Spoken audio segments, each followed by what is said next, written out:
c'est pas comme d'habitude. Là, c'est un petit peu mieux.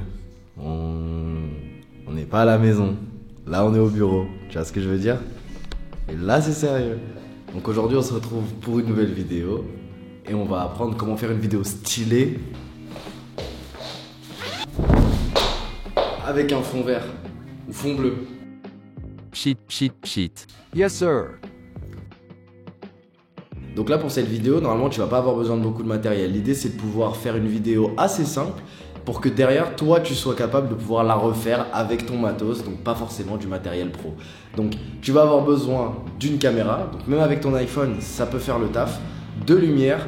Donc pour la lumière, moi j'utilise la Godox VL200 qui est franchement une bonne light, je l'utilise depuis que j'ai commencé et franchement elle fait vraiment le taf. Un fond vert, le fond vert tu peux l'avoir avec soit un bout de papier vert, soit ton ordinateur que tu mets en mode paysage ou en mode portrait derrière avec le produit en fond sur une table tournante. Tant que ton fond vert est bien éclairé, parce qu'en fait c'est ça l'astuce quand tu utilises un fond vert, c'est qu'il faut absolument que ton fond vert soit bien éclairé pour pouvoir le détacher de ton sujet et que ton incrustation en fait en post-prod elle soit au top. De la lumière, un fond vert et une table tournante avec ton produit, et là du coup tu as tout pour pouvoir faire une vidéo stylée. Et là je te montre tout de suite à quoi ressemble le plan pour que tu visualises vraiment de quoi on part et où est-ce qu'on va arriver. Donc pour le setup, comme je vous ai dit, c'est simple. On a notre produit. Pour le faire tenir, j'ai mis de la pâte à fixe et j'ai mis un petit bouchon pour qu'il puisse tenir en hauteur et qu'il soit pas collé à la table tournante noire. Ensuite, notre petit panneau LED du coup qui se met derrière pour venir mettre un petit halo jaune derrière le sujet qui va venir le décoller en fait de notre fond vert. Ensuite, on a notre lumière classique, donc la fameuse Godox, et on a une autre lumière qui va rajouter justement sur le côté du produit encore une petite ligne qui va être plutôt intéressante. Et ensuite, j'utilise une toile que j'ai mis du film pour pouvoir réfléchir la lumière, pour pouvoir éclairer la partie justement droite du produit. Voilà, c'est tout.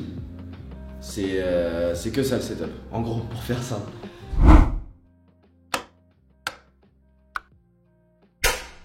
Okay, I like it. Picasso. That way. Et ensuite, du coup, un petit coup.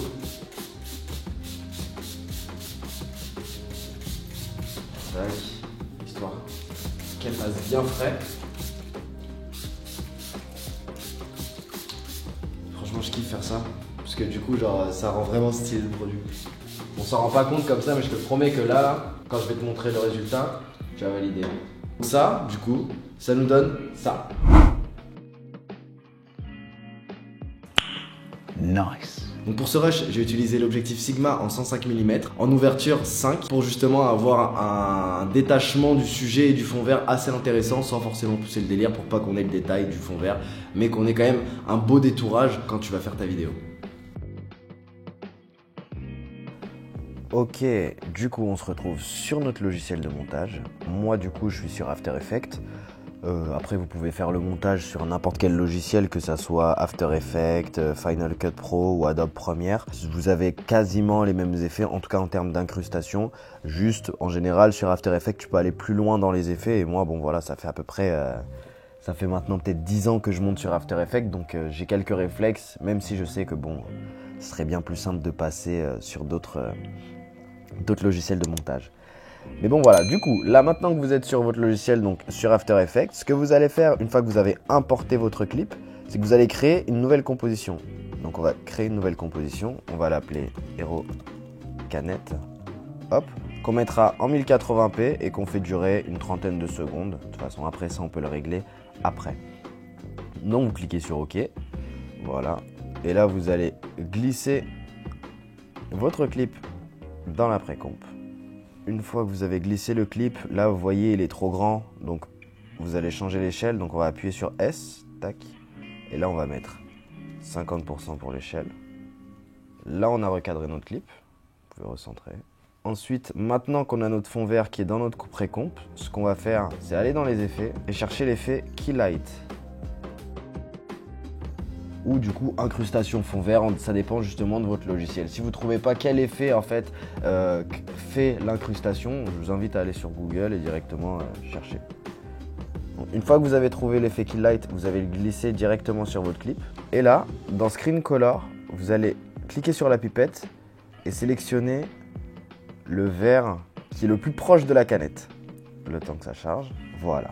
Ok, nickel. Donc là, ça nous a enlevé notre fond vert. Maintenant que vous avez enlevé le fond vert, ce que je vous conseille de faire, c'est d'utiliser la vue ScreenMate qui va vous mettre un petit peu plus de détails. Alors pourquoi de détails? Parce que comme en fait c'est un fond noir, là vous allez voir qu'il y a un peu de blanc, un peu pixelisé, et là aussi. Donc c'est là en fait que vous allez faire vos ajustements. Dans le Script Gain, bon, vous allez jauger, vous allez voir justement lequel est le mieux. Donc je pense que là le mieux ça devrait être dans les 90 vers ces eaux-là. Hop. La Screen Balance, on laisse à 50. Le Pré-Blur, je vais le mettre à 9. Non, le Screen Blur qui est en gros une sorte de flou qui va venir adoucir les bords. Donc là, vous allez cliquer ensuite sur ScreenMate. Et c'est là qu'en fait, vous allez avoir le vrai petit détail. Dans Clipback, vous allez jauger.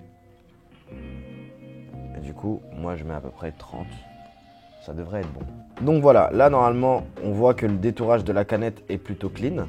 Maintenant, ce qu'on va faire, c'est repasser sur le résultat final. Et voilà. Donc maintenant, on a notre canette qui ressemble à ça. Là, je la trouve un peu sombre la canette. Ce que je vais faire, bon, ça vous n'êtes pas obligé, hein. Je vais rajouter une courbe. Hop, parfait. Donc là, on a notre canette. Top. Là, ce que je vais faire, c'est que je vais masquer la partie basse de la canette. Alors, une fois que vous avez sélectionné l'outil rectangle, vous allez sélectionner, mince, vous allez tout simplement sélectionner la canette. Hop, et couper juste en bas. Et voilà. Une fois qu'on a ça, comme vous pouvez le voir, on a notre canette qui est détourée. Et maintenant, on va pouvoir faire ce qu'on veut avec ça. Pour que ça soit plus simple, je vous conseille de la précomposer ou créer un nouveau clip ou créer une nouvelle séquence. Ça dépend encore une fois du logiciel sur lequel vous êtes. Et là, vous l'appelez canette détourée. Voilà.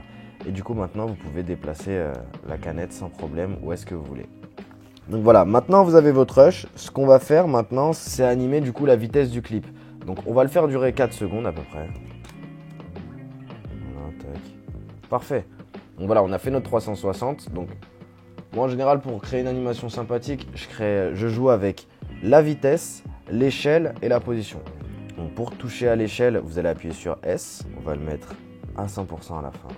Et 0% au début pour faire une animation en fait où ça s'ouvre tout simplement. Ensuite, idem pour la rotation. Vous allez appuyer sur R pour rotation. Et pareil, vous allez ajouter vos keyframes. Là, ça devrait donner un petit effet plutôt sympathique. Maintenant qu'on a ça, pour avoir un côté un peu plus sexy, on va ajouter un fond. Et là, vous allez voir, tout de suite, ça va être sympa. Alors déjà, vous faites clic droit, nouveau, solide.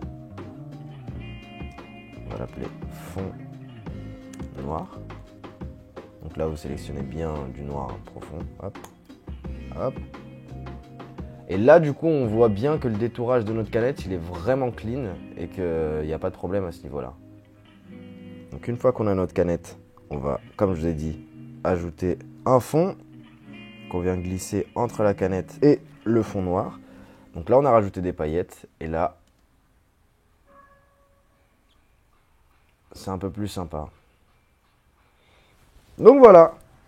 Et là, du coup, tu sais comment faire un début de hero shot. Après, tu peux le customiser comme tu veux. Tu peux l'amener de la manière que tu veux. Tu as plusieurs possibilités, mais en tout cas, ça, par exemple, c'est une possibilité.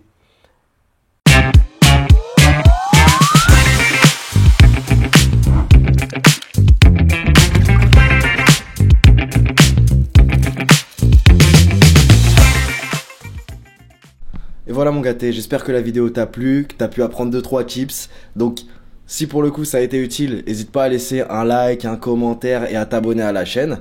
Et si t'es une entreprise qui est intéressée pour avoir des vidéos qui déchirent, etc., genre pour ton produit, n'hésite pas à aller dans la description où tu trouveras justement mon site internet. Ce sera avec plaisir que je ferai des vidéos pour toi, moyennant rémunération bien évidemment. Donc voilà, j'ai plus trop de batterie, donc du coup j'envoie, on se dit à la prochaine, ciao. Peace.